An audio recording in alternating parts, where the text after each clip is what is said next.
35 यानी 13,500 फीट की ऊंचाई पर क्रूज करता वैलीज के बीच में से उड़ता हुआ इस्लामाबाद की तरफ रवां दवां था।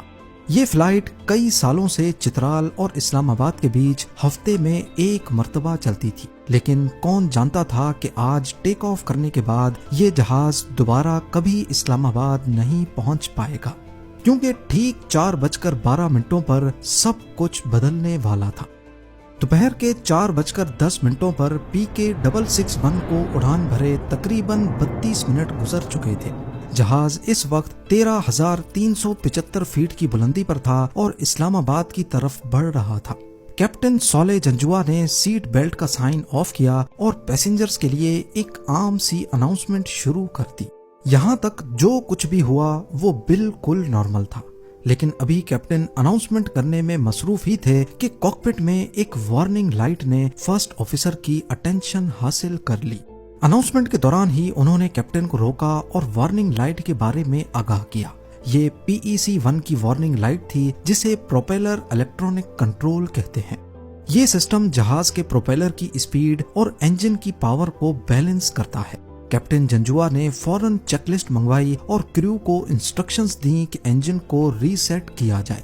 पहले तो उन्हें लगा कि शायद ये सिर्फ एक इलेक्ट्रॉनिक ग्लिच है जो अक्सर पुराने जहाजों में आता रहता है, लेकिन कहानी इतनी सिंपल नहीं थी।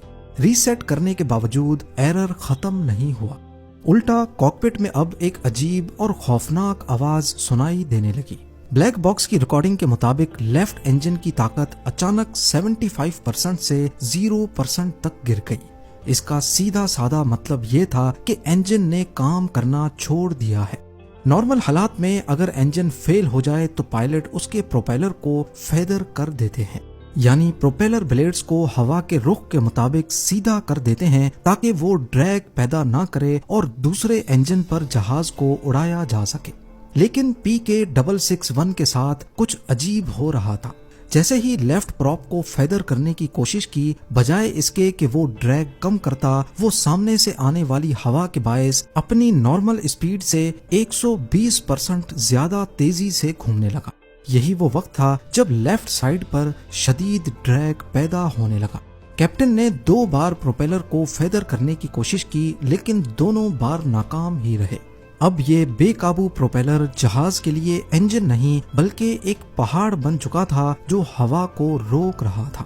एविएशन की जबान में इसे मैसिव ड्रैग कहा जाता है। यहाँ आपको बताता चलूं कि जहाज को टर्न करने के लिए विंग्स पर एलरॉन्स लगे होते हैं। जिस साइड का एलरॉन नीचे होता है वो सामने से आने वाली हवा को रोकता है, जिससे ड्रैग पैदा होता है और जहाज उसी तरफ टर्न कर जाता है।